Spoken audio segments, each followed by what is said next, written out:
വീണ്ടും നമുക്കിനി അല്പം ആഗോള വാർത്തകളിലേക്ക് പോകാം. അപ്പോൾ ട്രംപിൻ്റെ നയങ്ങളുമായിട്ട് അദ്ദേഹം മുന്നോട്ട് പോയിക്കൊണ്ടിരിക്കുകയാണ്. ഇന്ന് അദ്ദേഹം സുപ്രീം കോടതിയോട് ആവശ്യപ്പെട്ടിരിക്കുകയാണ് ബർത്ത് റൈറ്റ് സിറ്റിസൺഷിപ്പ്. അതായത് ഒരു കുഞ്ഞ് ഇവിടെ ജനിച്ചു കഴിഞ്ഞാൽ ആ കുഞ്ഞ് ഇവിടുത്തെ പൗരത്വം ലഭിക്കുന്ന ഒരു സാഹചര്യമാണ് നിലനിൽക്കുന്നത്. പക്ഷേ അത് ട്രംപ് വിചാരിച്ചാൽ മാറ്റാൻ പറ്റില്ല. കാരണം ഭരണഘടന പ്രകാരം 14th അമെൻഡ്മെൻറ്റ്, അതായത് ഒരു നായ കുരയ്ക്കുന്നുണ്ട്. ഒന്നുമില്ലടാ പോനെ, കുഴപ്പമില്ലടാ, ഞങ്ങൾ മലയാളികളാ, കുഴപ്പമില്ല, നിർത്തടാ, കുട്ടനല്ലടാ അവന് എടാ മലയാളിയാടാ. അവന് മലയാളി എന്ന് പറഞ്ഞിട്ട് അവന് മനസ്സിലാവുന്നില്ല. അവന് മലയാളി എന്ന് പറഞ്ഞപ്പോൾ അവന് സാധാരണ മലയാളി എന്ന് പറഞ്ഞ കുറേയൊക്കെ നിർത്തേണ്ടതായിരുന്നു. എന്തോ അത് പോട്ടെ. ട്രംപ് അപ്പം ബർത്ത് റൈറ്റ് സിറ്റിസൺഷിപ്പ്, ഇവിടെ ജനിച്ചാൽ പൗരത്വം ഇവിടെ ലഭിക്കുന്ന സിറ്റിസൺഷിപ്പ്, അത് ട്രംപ് ഒരു എക്സിക്യൂട്ടീവ് ഓർഡറിൽ കൂടെ അവസാനിപ്പിക്കാൻ നോക്കിയപ്പോൾ നടക്കുന്നില്ല. കാരണം അത് കഴിഞ്ഞ് അദ്ദേഹം ഇപ്പം സുപ്രീം കോടതിയോട് ആവശ്യപ്പെട്ടിരിക്കുകയാണ് ബർത്ത് റൈറ്റ് സിറ്റിസൺഷിപ്പ്. അതിന് വിഘാതമായി നിൽക്കുന്നത് അമേരിക്കയുടെ 14th അമെൻഡ്മെൻ്റ് ആണ്. അത് അമെൻഡ്മെൻറ്റ് അങ്ങനെയുള്ള ഭരണഘടനാ മാറ്റങ്ങൾക്കൊന്നും ട്രംപിന് അതിനുള്ള അധികാരമില്ല. അപ്പോൾ അത് സുപ്രീം കോടതിയുടെ കയ്യിലാണ് ഇരിക്കുന്നത്. അടുത്ത വാർത്ത എന്ന് പറയുന്നത് മാർക്ക് അട്ടർ, അദ്ദേഹം നാറ്റോ സെക്രട്ടറി ജനറലാണ്. ഈ നാറ്റോ സഖ്യങ്ങളുടെ എല്ലാ കാര്യങ്ങളും കൊണ്ടു നടക്കുന്ന ആളാണ് അദ്ദേഹം. നാറ്റോനെ നിശിതമായി വിമർശിക്കുമ്പോഴും യൂറോപ്പിലുള്ള അതിൻ്റെ അംഗങ്ങളെ വിമർശിക്കുമ്പോഴും ട്രംപ് ഇദ്ദേഹം അത് വളരെ ചുരുക്കത്തിലാണ് അദ്ദേഹം ഇങ്ങനെ ഒരു വാർത്താ സമ്മേളനത്തിൽ പറയുന്നത്. ഇദ്ദേഹത്തിൻ്റെ സുഹൃത്താണ് mark utter, NATO secretary general. ഞങ്ങൾ പല കാര്യങ്ങളും ചർച്ച ചെയ്യുന്നുണ്ട് ഒരുമിച്ച് പോകാനായിട്ട്. ഒപ്പം നമ്മൾ മനസ്സിലാക്കേണ്ടത് റഷ്യയിൽ ഇന്ന് വിറ്റ്കോഫ് എന്ന് പറഞ്ഞാൽ ട്രംപിൻ്റെ കൂടെ ഈ ഗോൾഫ് കളിച്ച് നടക്കുന്ന ഒരു സുഹൃത്ത് മാത്രമായിരുന്നു. ഇപ്പം അയാളാണ് അമേരിക്കയുടെ ചർച്ചകളൊക്കെ ലോകം മുഴുവനും പോയിട്ട് സൗദി അറേബ്യയിൽ പോയിട്ട് റഷ്യയായിട്ടുള്ള ചർച്ച നടത്തുന്നത്. അത് കഴിഞ്ഞിട്ട് ഇവിടെ പോയി ചർച്ച നടത്തുന്നത്, ഇസ്രായേൽ വിഷയം ചർച്ച നടത്തുന്നത്. കാരണം ഈ പ്രശ്നം യുക്രൈനായിട്ടുള്ള യുദ്ധം തീർത്തതിന് ശേഷം മാത്രമേ ഇദ്ദേഹത്തിന് മിഡിൽ ഈസ്റ്റിൽ ഇറങ്ങാൻ പറ്റുള്ളൂ, ഇസ്രായേൽ വിഷയത്തിൽ. അപ്പോൾ ഇസ്രായേൽ വിഷയം ഇങ്ങനെ ഹോൾഡിൽ വെച്ചേക്കാണ്. പുടിൻ കൂടെ ഉണ്ടെങ്കിൽ അത് എളുപ്പമാവും. അതുകൊണ്ടാണ് ട്രംപ് അതിങ്ങനെ പയ്യെ വെച്ചിരിക്കുകയാണ്. ഒപ്പം തന്നെ ട്രംപ് പറയുന്നുണ്ട് ഒരു സമാധാനത്തിൻ്റെ ദൂതനാണ് അദ്ദേഹം എന്നാണ് ഇന്നൊരു പത്രക്കാരൻ വിശേഷിപ്പിച്ചത് അദ്ദേഹത്തെ. കാരണം അദ്ദേഹം യുദ്ധത്തിന് പോകുന്നില്ല, അതൊരു യാഥാർത്ഥ്യമാണ്. അദ്ദേഹം യുദ്ധങ്ങൾക്ക് പോകാതെ യുദ്ധം അവസാനിപ്പിക്കുന്നതിന് വേണ്ടിയാണ് ശ്രമിക്കുന്നത്.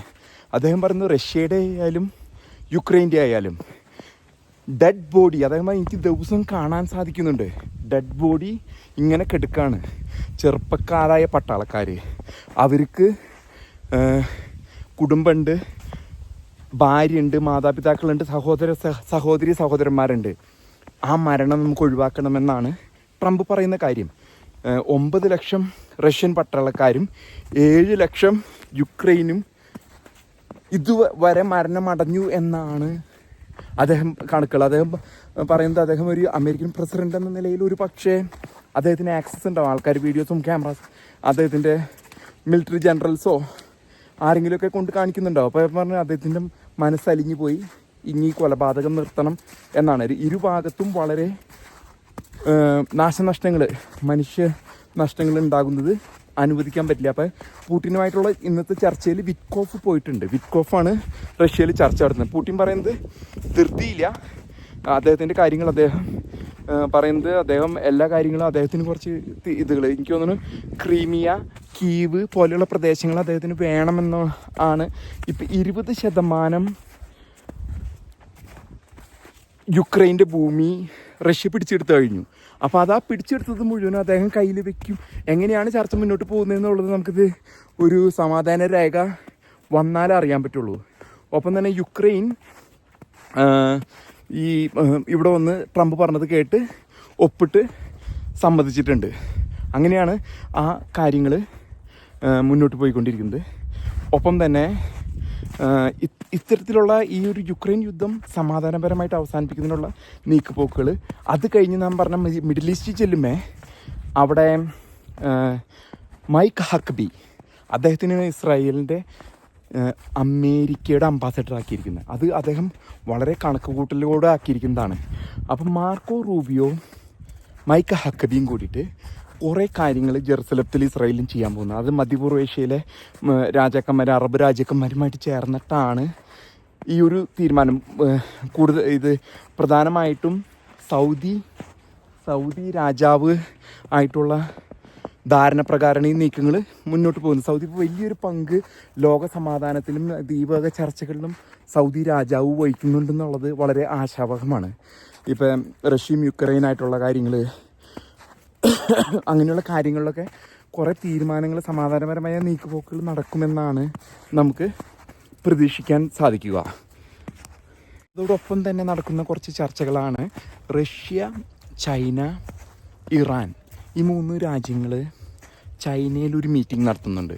അതായത് ന്യൂക്ലിയർ ഇതിനെ പറ്റിയാണ്. അപ്പോൾ അതിനെപ്പറ്റി ട്രംപ് പറഞ്ഞത് അദ്ദേഹത്തിന് എല്ലാ ന്യൂക്ലിയർ ആയുധങ്ങളും റഷ്യയും ചൈനയും അമേരിക്കയും നിരായുധീകരണം നടത്തണമെന്നാണ്, അതിനുള്ള ചർച്ചകളാണെന്നാണ് ട്രംപ് പറയുന്നത്. അദ്ദേഹം പറയുന്നത് ഇപ്പോൾ നോർത്ത് കൊറിയ പോലും വളരെയധികം ന്യൂക്ലിയർ ബോംബുകൾ സ്വരൂപിച്ച് വെച്ചിരിക്കുകയാണ്.